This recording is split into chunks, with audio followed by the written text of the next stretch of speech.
Welcome, my dear viewers. Thank you for being with my channel and watching my videos. I'm telling you a story from my life. Watch this video to the end. You will understand what I'm telling you, so as not to miss my new videos. Do not forget to subscribe to the channel and leave your explanations in the comments. Then let's go. I've officially transferred the ownership of our house to my parents, and we're contemplating divorce. James, with a cold demeanor, pointed at me and callously insisted that I leave the house. He unleashed a stream of insults, supported by his parents' cheerful smiles, who seemed to silently endorse his actions. Nevertheless, I remained unfazed by their words, calmly accepting the decision to leave. Inside me, a well-thought-out plan accompanied the luggage I had prepared in advance. Hand in hand, I departed from the house without hesitation.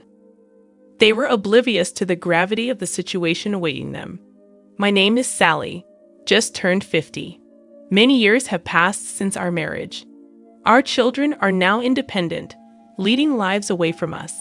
I used to live the life of an ordinary salaried worker, but now, thanks to a friend's introduction, I spend my days as a teacher of handmade accessories, a hobby turned profession.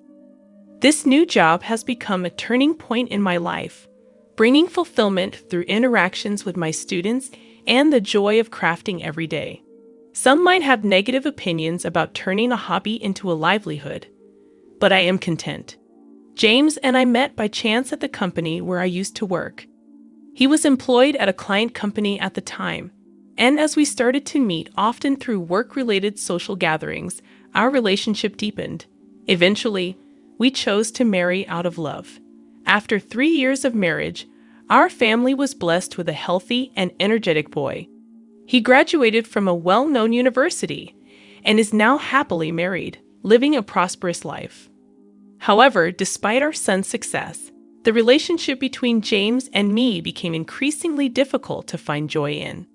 Over the years, James underwent a transformation, displaying changes in behavior. The once gentle and considerate James became demanding, treating me like nothing more than a housemaid. His daily changing demands and preferences became a source of trouble for me. Lately, James has been easily angered, blaming me for trivial things, and instances of verbal abuse have been on the rise. I've been wanting to escape this life and start anew, but I'm tied down by an unpaid mortgage. Despite this, James quit his job without a clear reason and now spends his days lazing around the house.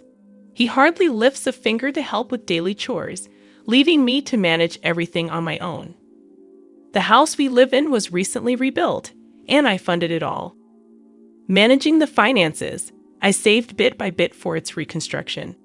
It embodies my wishes and aspirations, a house I worked hard to build. I don't want it to fall into James's hands if I leave. Beyond the mortgage issue, this house symbolizes my dreams, with features like the spacious kitchen area reflecting my careful choices. Despite initial input from James on the house's design, I covered all the costs and wanted my wishes to be respected. Despite facing challenges, the house, with all its desired features, eventually became a reality, fulfilling our dream. I experienced a profound sense of joy about the reality of our new home. However, the cost of construction significantly surpassed our initial estimates, compelling us to take on a much larger loan than anticipated. Accepting such a substantial loan in our 50s was unexpected, but the prospect of the happiness our new home promised provided us with the energy to overcome this financial burden. On the flip side, James appeared somewhat sulky, as his opinions and wishes were not well reflected in the house design. He expressed discontent, considering it unnecessary and akin to throwing money down the drain. Ignoring his complaints and grumbles, I pressed on. Gradually, he stopped talking to me and began resorting to childish behaviors, such as scattering trash and leaving things disorganized to provoke irritation. I wondered when this situation, this life, would come to an end, pondering these thoughts every day. A few months had passed since we moved into the new house when suddenly the doorbell rang. We weren't expecting any visitors that day, leaving me curious about who it might be. As I prepared to go to the front door, James, surprisingly, got up and headed there before me, possibly aware of the visitor's identity. After a while, cheerful voices and laughter emanated from the entrance.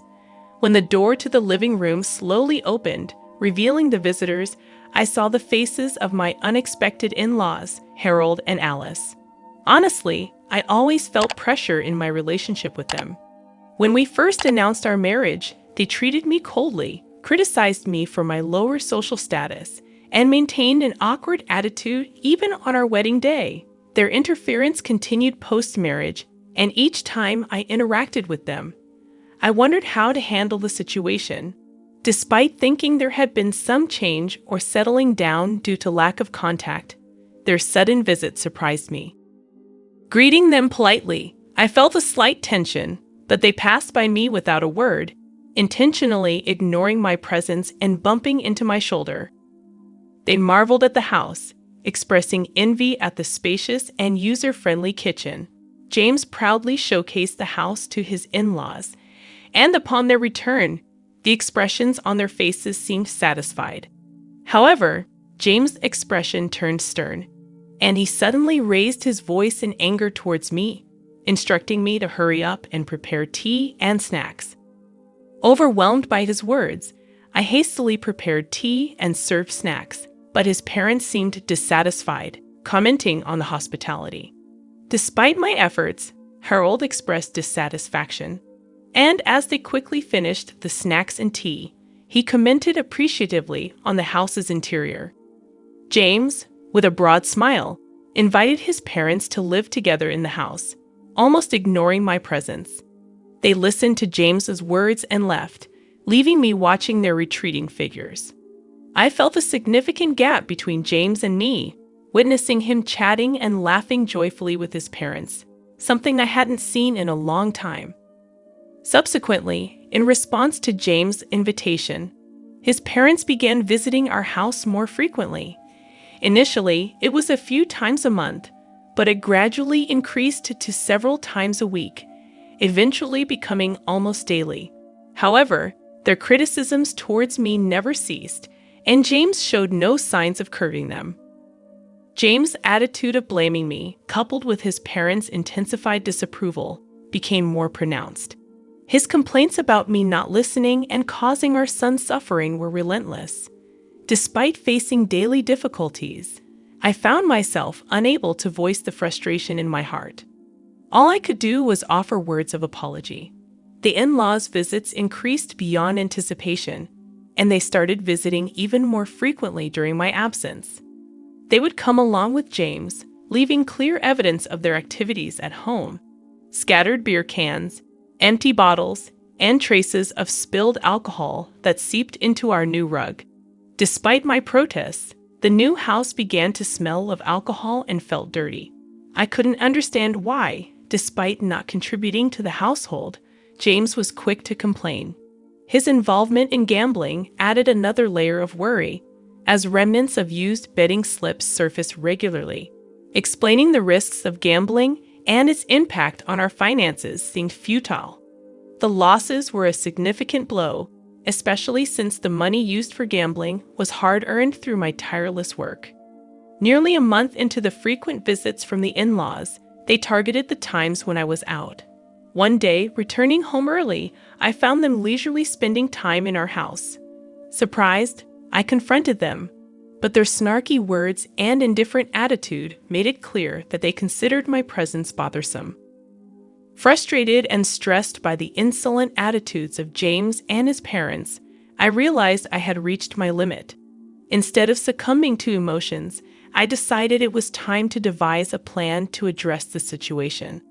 Amidst this turmoil, an unusual event occurred. During a time when I was supposed to be away, the in-laws visited unexpectedly. Expressing surprise at their unusual timing, I sarcastically commented on their avoidance of my presence. Ignoring my remark, they boldly entered the house. James welcomed them with a smile, leading them to inspect various areas, from the kitchen to the bathroom. Observing their meticulous checks, I sensed a hidden agenda behind their actions. Even as they left, they wore satisfied expressions, as if they had confirmed something. Curious and wary, I questioned their inspections and wondered if there was something they should tell me. I had cautioned James not to worry, emphasizing that it was none of his business. His behavior, however, hinted at concealing something from me. I suspected he was trying to manipulate me cunningly, but grasping the real intention proved challenging. Observing the situation became my only option.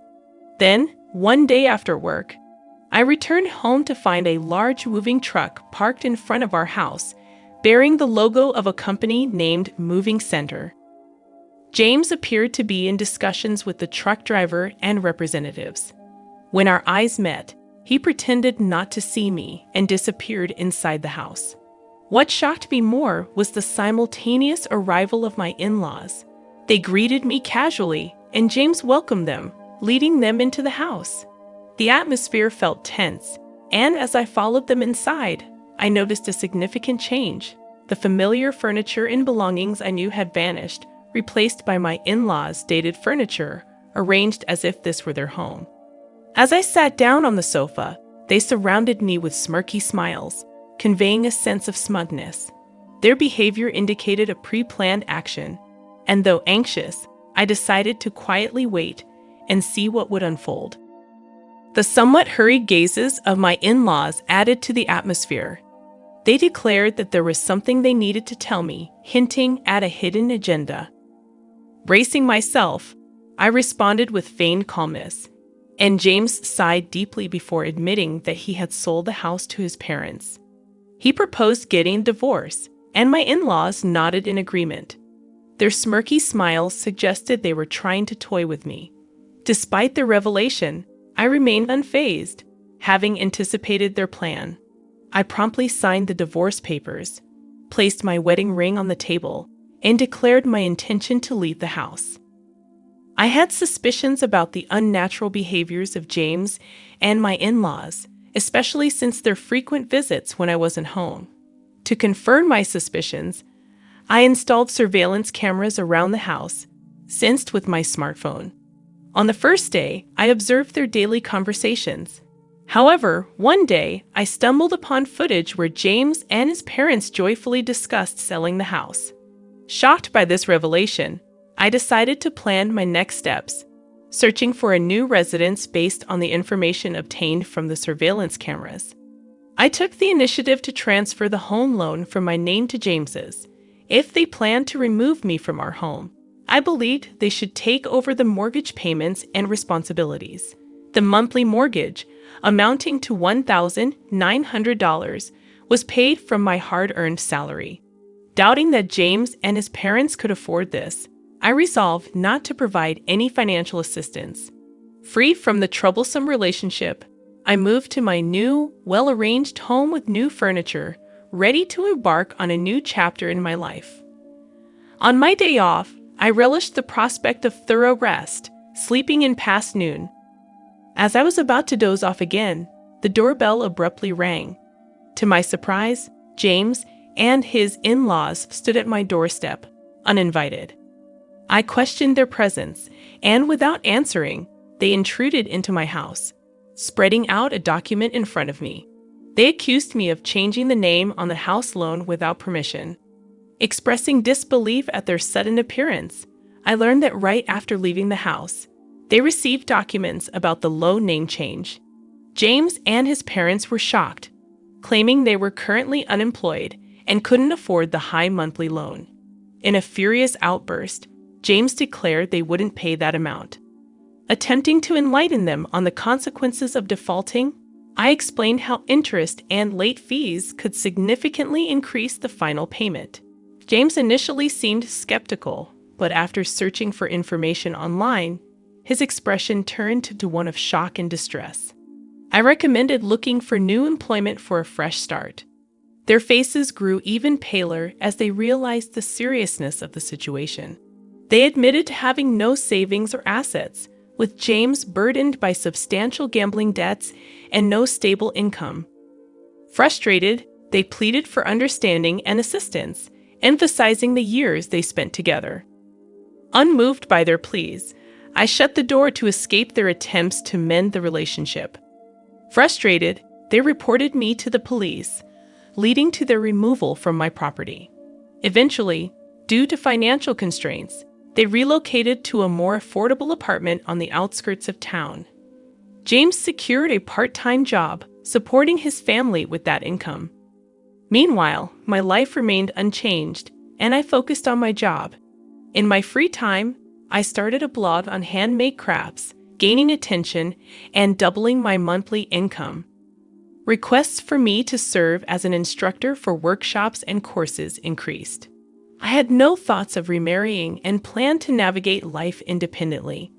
Discovering an old household account book from the early days of my marriage brought back memories of our financial struggles.